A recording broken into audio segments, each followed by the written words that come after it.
നമസ്കാരം. മലയാളികളുടെ പ്രിയങ്കരനാണ് ദിലീപ്. ഒരു കാലത്ത് കുടുംബ പ്രേക്ഷകർക്ക് പ്രിയങ്കരനായിരുന്നു അദ്ദേഹം. എന്നാൽ ഇക്കഴിഞ്ഞ വർഷങ്ങൾ നടന്ന കാര്യമായ ഹിറ്റുകളൊന്നും സിനിമയിലില്ലായിരുന്നു. എന്നാൽ ഒരിടവേളയ്ക്ക് ശേഷം നടൻ ദിലീപിന്റെ 150ാമത്തെ ചിത്രമായി തിയേറ്ററുകളിലേക്ക് എത്തിയ പ്രിൻസ് ആൻഡ് ഫാമിലി വലിയ കയ്യടി നേടിയിരുന്നു. ഒരു ഫീൽ ഗുഡ് കുടുംബ ചിത്രമായി എത്തിയിരിക്കുന്ന പ്രിൻസ് ആൻഡ് ഫാമിലിയെ കുറിച്ച് സമ്മിശ്ര പ്രതികരണങ്ങളാണ് പ്രേക്ഷകരുടെ ഭാഗത്തു നിന്നും ലഭിച്ചത്. 2017 അരുൺ ഗോപിയുടെ സംവിധാനത്തിൽ പുറത്തിറങ്ങിയ രാംലീലയ്ക്ക് ശേഷം ദിലീപിന് വലിയ ഹിറ്റുകളൊന്നും ഉണ്ടായിട്ടില്ല. ജാക്ക് ആൻഡ് ഡാനിയൽ, കേശു വീടിന്റെ നാഥൻ മുതൽ വലിയ പ്രതീക്ഷയോടെ ഇറങ്ങിയ ബാന്ദ്രയും തങ്കമണിയും അടക്കമുള്ള ചിത്രങ്ങൾ തിയേറ്ററിൽ വലിയ തിരിച്ചടി നേരിട്ടിരുന്നു. അതിനിടെയാണ് വലിയ ഹൈപ്പൊന്നും കൂടാതെ പുറത്തിറങ്ങിയ പ്രിൻസ് ആൻഡ് ഫാമിലി ആരാധകർ ഏറ്റെടുത്തത്. മികച്ച പ്രേക്ഷക പ്രതികരണത്തോടെയാണ് ചിത്രം തിയേറ്ററുകളിൽ നിറഞ്ഞ സദസ്സോടെ ഓടിയത്. നാളുകൾക്ക് ശേഷം ദിലീപിന് ലഭിക്കുന്ന വമ്പിച്ച സ്വീകരണമായിരുന്നു ഈ ചിത്രം. ദിലീപിന്റെ തിരിച്ചുവരവാണിതെന്നായിരുന്നു ഭൂരിപക്ഷം പ്രേക്ഷകരുടെയും അഭിപ്രായം. മാജിക് ഫ്രെയിംസിന്റെ ബാനറിൽ ലിസ്റ്റൻ സ്റ്റീഫൻ നിർമ്മിച്ച് നവാഗത സംവിധായകൻ വിൻഡോ സ്റ്റീഫൻ സംവിധാനം ചെയ്ത ചിത്രമാണ് പ്രിൻസ് ആൻഡ് ഫാമിലി. പുതുമുഖ താരം റാണിയെയാണ് ചിത്രത്തിൽ നായികയായി എത്തിയത്. തുടരെ പരാജയങ്ങൾ നേരിട്ട ദിലീപിന് കരിയറിൽ വലിയ ആശ്വാസമായിരിക്കുകയാണ് പ്രിൻസ് ആൻഡ് ഫാമിലിയുടെ വിജയം. ഇനിയൊരു തിരിച്ചുവരവില്ലെന്ന് പലരും വിധിയെഴുതിയിരിക്കെയുള്ള ഈ വിജയം ദിലീപിന്റെ കരിയറിൽ നിർണായകമായി. തിരക്കഥ പൂർത്തിയായപ്പോൾ തന്നെ തനിക്കും തിരക്കഥാകൃത്ത് ഷാരിസിനും ദിലീപ് തന്നെ നായകനായി എത്തണമെന്ന് തോന്നിയിരുന്നെന്ന് വിൻഡോ സ്റ്റീഫൻ പറയുന്നു. ദിലീപിലേക്ക് എത്തിയതിനെക്കുറിച്ചും ഇദ്ദേഹം സംസാരിച്ചു. ഈ കഥാപാത്രം ചെയ്യാൻ ഏറ്റവും അനുയോജ്യൻ ദിലീപായിരുന്നു. ലിസ്റ്റിൻ സ്റ്റീഫനോട് പറഞ്ഞപ്പോൾ പൂർണ്ണ സമ്മതം. ലിസ്റ്റിൻ ദിലീപിന്റെ അപ്പോയിന്റ്മെന്റിനായി വിളിച്ചു. കഥ പറഞ്ഞപ്പോൾ ദിലീപിന് ഇഷ്ടമായെന്ന് സംവിധായകൻ പറയുന്നു. നല്ല സിനിമയാണ്, പക്ഷേ പ്രധാന കഥാപാത്രം ചെയ്യുന്ന കുട്ടി ആരാണെന്നതിൽ ഇരിക്കും സിനിമയുടെ വിജയമെന്നും പറഞ്ഞു. പിന്നെ ആ കഥാപാത്രം ചെയ്യാനുള്ള ആളെ തേടിയുള്ള ഓട്ടത്തിലായിരുന്നു തങ്ങളെന്നും വിൻഡോ സ്റ്റീഫൻ പറയുന്നു. റാണിയെ അവതരിപ്പിച്ച ചിഞ്ചു റാണി എന്ന കഥാപാത്രത്തെക്കുറിച്ചും വിൻഡോ സ്റ്റീഫൻ സംസാരിച്ചു. ചിഞ്ചു റാണി എന്ന കഥാപാത്രം ഞങ്ങൾ ഉണ്ടാക്കിയെടുത്തതാണ്. വിൻഡോയെയും ഷാരിസും മനുവും എല്ലാം ചേർന്നാണ് ഈ പെൺകുട്ടിയെ ചിഞ്ചു റാണിയായി പരുവപ്പെടുത്തിയത്. സിനിമയിൽ അഭിനയിച്ചുള്ള എക്സ്പീരിയൻസ് ഇല്ലല്ലോ, അവൾക്ക് വർക്ക്ഷോപ്പ് കൊടുത്തു. ഒരു കുഞ്ഞിനെ വളർത്തിയെടുക്കുന്നത് പോലെയാണ് റാണിയെ ചിഞ്ചു റാണിയാക്കി മാറ്റിയത്. റാണിയെ വളരെ ബുദ്ധിമതിയായ പെൺകുട്ടിയാണ്. ഭരതനാട്യം സ്കൂൾ നടത്തുന്നു. യുനെസ്കോയുടെ ലിസ്റ്റിൽ വന്നയാളാണ്. സോഷ്യൽ മീഡിയ അധികം ഉപയോഗിക്കാറില്ല. വ്ലോഗൊന്നും കാണുക പോലും ചെയ്യാത്ത ആളാണ്. സിനിമയിൽ അഭിനയിക്കാനായി ഒരുപാട് നാൾ ശ്രമിച്ചു. സിനിമകളിലേക്ക് പരിഗണിക്കുമെങ്കിലും അവസാന നിമിഷം തഴയപ്പെടും. പ്രിൻസ് ആൻഡ് ഫാമിലിയിൽ അവസരം ലഭിച്ചപ്പോൾ റാണിയെ വളരെ സന്തോഷവതിയായിരുന്നെന്നും സംവിധായകൻ വ്യക്തമാക്കി.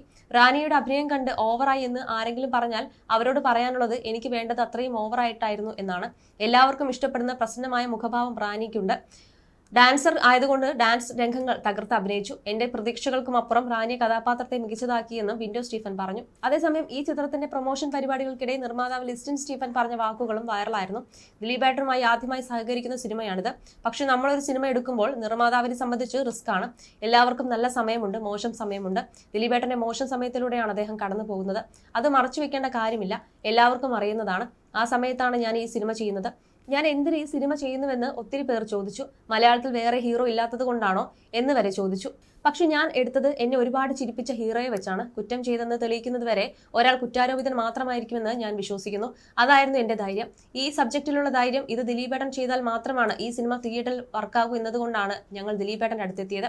ടൈറ്റിൽ പോലും വരുന്നതിന് മുമ്പ് ആരൊക്കെയാണ് അഭിനയിക്കുന്നതെന്നൊക്കെ തീരുമാനിക്കും മുമ്പ് ദിലീപിന്റെ ഒരു സിനിമ തുടങ്ങിയ അന്ന് മുതൽ നെഗറ്റീവുകൾ വന്നുകൊണ്ടിരിക്കുകയാണ്.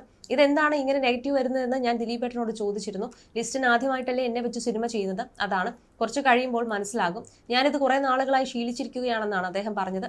ഞാൻ എന്ത് പറഞ്ഞാലും നെഗറ്റീവായിട്ടേ പോവുകയുള്ളൂവെന്നും അദ്ദേഹം പറഞ്ഞു. പ്രൊമോഷൻ പരിപാടിക്കിടെ ദിലീപ് നടത്തിയ വൈകാരിക പ്രതികരണവും ശ്രദ്ധ നേടിയിരുന്നു. തനിക്ക് പ്രേക്ഷകരോട് ഒരു അപേക്ഷയുണ്ടെന്നായിരുന്നു ദിലീപ് പറഞ്ഞത്. ഞാൻ വല്ലാത്തൊരു അവസ്ഥയിൽ നിൽക്കുന്ന സമയത്ത് ഇറങ്ങിയ സിനിമയാണ് രാംലീല. ആ രാംലീല എഴുതിയ സച്ചി നമ്മളെ വിട്ടുപോയി. എനിക്ക് തോന്നിയിട്ടുണ്ട് ആ സച്ചി എനിക്ക് വേണ്ടിയാണോ ജനിച്ചതെന്ന്. കാരണം എനിക്ക് ഏറ്റവും അപകടമുള്ള സമയത്ത് എന്നെ ഇവിടെ പിടിച്ചു നിർത്തിയത് അരുൺ ഗോപി സംവിധാനം ചെയ്ത രാംലീല എന്ന ചിത്രമാണ്. ഏറ്റവും പ്രതിസന്ധിയിൽ നിൽക്കുന്ന സമയത്ത്, ഇനി മലയാള സിനിമയിൽ ദിലീപ് ഇല്ലെന്ന് പറയുന്ന സമയത്ത് ലക്ഷക്കണക്കിന് ജനങ്ങൾ തിയേറ്ററിലേക്ക് ഓടിയെത്തി. ആ നടനെ അങ്ങനെ കളയാനുള്ളതല്ലെന്ന് പറഞ്ഞ് എന്നെ പിടിച്ചു നിർത്തിയ സിനിമയാണിത്.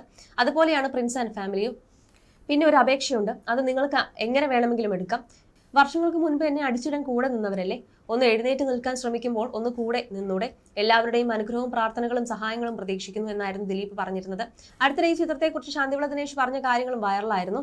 യൂട്യൂബർമാർ പക്ഷം പിടിച്ച് ആർക്കോ വേണ്ടിയാണ് നെഗറ്റീവ് റിവ്യൂ ചെയ്തതെന്നാണ് പറയുന്നത്. പ്രിൻസ് ആൻഡ് ഫാമിലി കണ്ട് തിരിച്ചു വരുമ്പോൾ ഭാര്യ സിന്ധു എന്നോട് ചോദിച്ചു, അണ്ണ ദിലീപ് ഉണങ്ങിപ്പോയോ എന്ന്. ഞാൻ മറുപടി പറഞ്ഞത് ദിലീപിന്റെ സ്ഥാനത്ത് ഞാനായിരുന്നെങ്കിൽ 10 പ്രാവശ്യം ആത്മഹത്യ ചെയ്തേനെ എന്നാണ്. അയാളുടെ മാനസിക സംഘർഷം ആലോചിച്ച് നോക്കൂ. എന്നിട്ട് അയാൾ ഹ്യൂമർ ചെയ്യുന്നുണ്ടെങ്കിൽ അയാളുടെ കഴിവ് നമ്മൾ മനസ്സിലാക്കണം. കാരണം ഇത്രയും പ്രശ്നങ്ങൾക്ക് നടുവിൽ നിൽക്കുമ്പോൾ അടുത്ത മാസം വിധി പറയാനുള്ള കേസിൽ 7 വർഷമായി വേട്ടയാടപ്പെടുകയാണ്. സർക്കാരും പൊതുസമൂഹവും സിനിമയിലെ പ്രബലരും അടക്കം ഇവന്റെ ശവക്കുഴി കാണണമെന്ന് പറഞ്ഞ് ദ്രോഹിക്കുന്നതിന്റെ അങ്ങേയറ്റം ദ്രോഹിച്ച് നിർത്തിയിരിക്കുമ്പോൾ പോലും അയാൾ ഹ്യൂമർ ചെയ്യുകയാണ്. ചാന്തുകൂട്ടിൽ അഭിനയിച്ച ദിലീപിന്റെ പ്രായമല്ല അയാൾക്ക് ഇപ്പോഴും. ദിലീപ് നന്നായി ചെയ്തു. ധ്യാൻ ശ്രീനിവാസൻ, ജോണി ആന്റണി എന്നിവരൊക്കെ നന്നായി ചെയ്തു. ഈ സിനിമ അഭിനന്ദനീയമാണ്. യൂട്യൂബർ എന്ന് പറഞ്ഞ് കാണിക്കുന്ന കോപ്രായങ്ങൾ കൃത്യമായി സിനിമയിൽ കാണിക്കുന്നുണ്ട്. സിനിമയിലെ നടി മഞ്ജു വാര്യർക്ക് മുകളിലാണ്. ദിലീപിന് അനുകൂലമായി വിധി വരാൻ പോകുന്നുവെന്ന് എല്ലാവർക്കും അറിയാം. അതുകൊണ്ടാണ് ദിലീപിനെ ബോധപൂർവ്വം ലക്ഷ്യം വെച്ച് സിനിമയ്ക്കെതിരെ നെഗറ്റീവ് പറയുന്നത്. കേസിൽ അകത്ത് പോകില്ലെങ്കിൽ ദിലീപിനെതിരെ എന്തെങ്കിലുമൊക്കെ ഉണ്ടാക്കി നടനെ തുലയ്ക്കാമെന്ന് പറഞ്ഞ് കുറെ പേർ ഇറങ്ങിയിട്ടുണ്ടെന്നുമാണ് ശാന്തിവിള ദിനേശ് പറയുന്നത്. ദിലീപ് സിനിമയെക്കുറിച്ച് താൻ സംസാരിക്കുന്നത് പണം വാങ്ങിയിട്ടല്ലെന്നും ദിനേശ് പറഞ്ഞു. കോവലൻ വീണ്ടും പൈസ അയച്ചു തന്നോ, കോവലന്റെ കയ്യിൽ നിന്നും എത്ര ലക്ഷം കിട്ടി എന്നൊക്കെ തുടങ്ങി ദിലീപിനെയും തന്നെയും കണക്ട് ചെയ്ത് ഞാൻ ഈ വീഡിയോ ചെയ്ത് കഴിയുമ്പോൾ കുറെ പമ്പര വിഡ്ഢികൾ കമന്റ് എഴുതുമെന്ന് എനിക്കറിയാം. അതിലൂടെ എന്തെങ്കിലും സുഖം എഴുതുന്നവന് കിട്ടുകയാണെങ്കിൽ കിട്ടിക്കൊള്ളട്ടെ. എന്തായാലും ദിലീപിന്റെ 150ാമത്തെ ചിത്രം വലിയ വിജയമായിരിക്കുന്നു. ഈ വിജയം ദിലീപിന് ഒരു അനുഗ്രഹമായെന്ന് ഞാൻ പറയും. ദിലീപിന്റെ അവസ്ഥ മോശമായതിനാലാണോ പറഞ്ഞ തുക കുറവായതുകൊണ്ടാണെന്ന് അറിയില്ല. നിർമ്മാതാവ് ലിസ്റ്റിൻ സ്റ്റീഫൻ പ്രിൻസ് ആൻഡ് ഫാമിലിയുടെ സാറ്റലൈറ്റും OTTയും വിറ്റിരുന്നില്ല. സിനിമ സൂപ്പർ ഹിറ്റ് ആയതുകൊണ്ട് ഇനി ലിസ്റ്റിന് വലിയ തുക ലഭിക്കാൻ സാധ്യതയുണ്ട്. മുടക്കുമുതലും ലാഭവും തിയേറ്റർ കളക്ഷനിലൂടെ തന്നെ പ്രിൻസ് ആൻഡ് ഫാമിലിക്ക് കിട്ടിയത്രേ. അതുപോലെ ഈ സിനിമയെ ഇകഴ്ത്തിക്കൊണ്ട് റിവ്യൂ ചെയ്തവൻ തന്നെ പറയുന്നു, എന്റെ കണക്ക് കൂട്ടലുകൾ തെറ്റിപ്പോയി ദിലീപേട്ടൻ വിജയിച്ചു എന്ന്. അതോടെ തന്നെ ആ റിവ്യൂവറുടെ സിനിമ വിലയിരുത്തലുകൾ പക്ഷപാതപരവും വ്യക്തിഹത്യയുടെയും ഭാഗമാണെന്ന് മനസ്സിലായി കാണുമല്ലോ. തനിക്ക് ഇഷ്ടമല്ലാത്തവരെയും തനിക്ക് തരേണ്ടത് തരാത്തവരെയും വധിക്കാനുള്ള ഉപാധിയായി നവമാധ്യമത്തെ ദുരുപയോഗം ചെയ്യുന്നുവെന്നാണ് വർത്തമാനകാലത്തെ അവസ്ഥ. ഇങ്ങനെയൊക്കെയുള്ള സാഹചര്യത്തിൽ നിന്നാണ് പ്രിൻസ് ആൻഡ് ഫാമിലിയെ ദിലീപ് വിജയ സിനിമയാക്കി മാറ്റിയിരിക്കുന്നത്.